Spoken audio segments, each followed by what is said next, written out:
I'll show you exactly how to trade an Apex funded account using 5 simple non-negotiable rules that are designed to protect the account and make sure that you get a payout. You see, passing an Apex evaluation feels amazing. However, losing your funded account right after, that feels very, very devastating. And what I've seen is that a lot of traders make the mistake of trading their funded account like an Eval. So in this video, I'm going to be walking through the rules that I use to make sure that not only do I protect my funded account once I've passed my eval, I also get a payout. Let's dive into it. Rule number 1, which is a non-negotiable, is have a daily risk budget. Defining your daily risk budget before you start trading is a game changer, because I know a lot of traders who go into the market, they haven't defined their risk, and then they are surprised when they blow the account.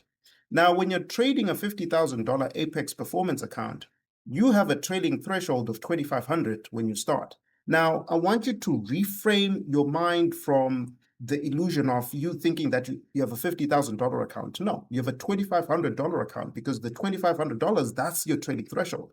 So for me personally, what I do is each day I only risk $250 max, which is 10% of my trading threshold. So what I do to automate the process is I go into my TradeOvate account and I set my daily loss limit to $250. Meaning that the moment I lose $250 while I'm trading, I'm cut off. I can't trade anymore that day. And that is an important protector for my performance account. I know a lot of traders who don't have their daily loss limit set, and literally one trade can just set them back to the point of even blowing the account. So you want to make sure you define your risk from the get-go so that there are no surprises and you don't have to rely on your willpower to stop trading. Because once the emotions take over, you can just start revenge trading, you can overtrade, and before you know it, you blow the account. And I want you to remember that survival always comes over profits. You always want to give yourself the opportunity to trade tomorrow. By setting a limit with your daily risk budget, it enables you to survive and live to trade another day.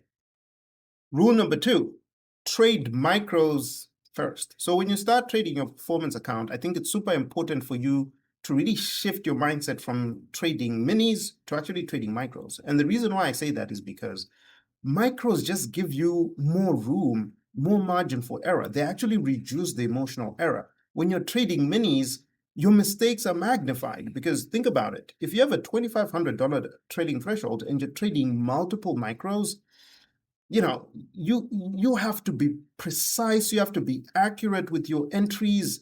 Whereas with micros, if you're trading 4 to 5 micros, it enables you to actually have a little bit of a margin of error that's comfortable, and it allows your trades to really play out. So yes, you're going to take a little bit of a longer time to actually get to your profitability threshold so that you can get a payout when you're trading micros.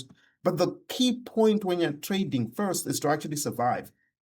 Take the account, this $50,000 account, to $2,600 so that the trailing threshold is cleared, right? And then once you get to that point, then you can look into switching over to minis. But you could even just continue trading micros forever. And I know a lot of professional traders who actually prefer trading micros than minis, because they understand that risk management is probably more important than profitability. Because if you can manage your risk properly, you can keep the account for a longer period of time, and then that time will inevitably give you the payouts that you're looking for. Rule number 3 is you want to respect the 30% consistency rule with Apex. And for those of you guys that don't know the 30% consistency rule, it basically means that no single day can make up more than 30% of your total profits for a single payout periods. And what that would mean is that stop chasing the big home runs, because yes, big days may feel good, they're great, but they can actually delay your payout. Because if you have one day that's actually very, very large and it gets you out of that 30% consistency rule, guess what? Your payout request is going to be denied. In fact, I actually have a student who was trading his new performance account. It was a 50K account. And for about 3 days, he was averaging about $400 a day. And then one day he traded gold and he had an amazing day. He made $5,600. And that $5,600 day just threw the 30% consistency rule out of whack. The pressure got to him. He started taking emotional trades and he blew the account. Yes, he blew the account having had a $5,600 day, and he blew it in like 3 days. So I would rather have multiple small green days than have this one big oversized winner. And rule number 4 is going to really tell you how you can keep track of your 30% consistency rule. So stick with me on this one.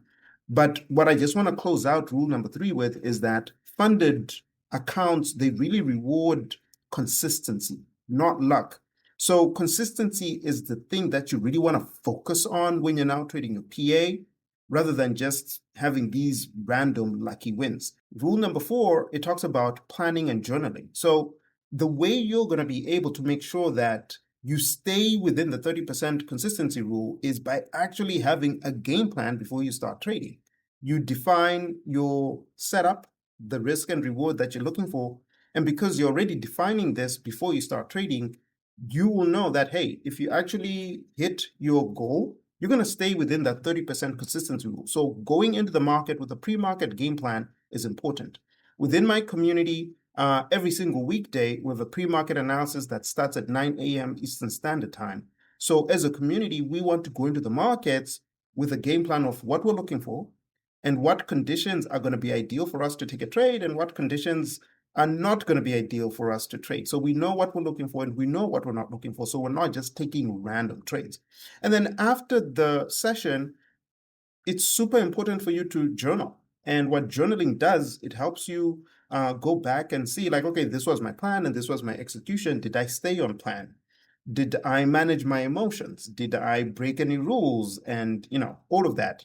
And rule number 5 is process over payout. So if you want to call it process over profits, same thing. It is a big, big mindset shift for a lot of traders because most traders activate their funded account today and immediately their focus is on getting that payout in 8 trading days with Apex, right? Now, what that does, it creates this 8-day payout pressure, right? Because now you have this performance pressure to get to a certain level within that time frame so that you get the payout. And pressure leads to forced trades, and forced trades lead to you blowing your funded account. So what you actually want to do is you want to stop chasing your profits, right? What you want to do is you want to obsess on your process. Because if you obsess on your process, the process is what will lead to the payout. So make sure you focus and obsess on creating a process. So for example, for me, when I start trading a PA, I actually want to reduce the pressure of getting a payout in 8 days. I actually look at it and say like, okay, there are 20 trading days in a month, right?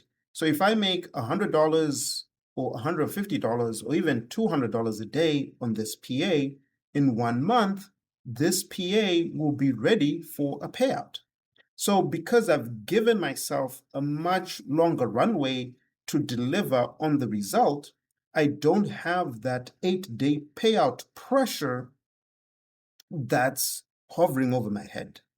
What I can then focus on is really the process of being consistent, taking the trades that are right for me, and that is what will actually get me the payout.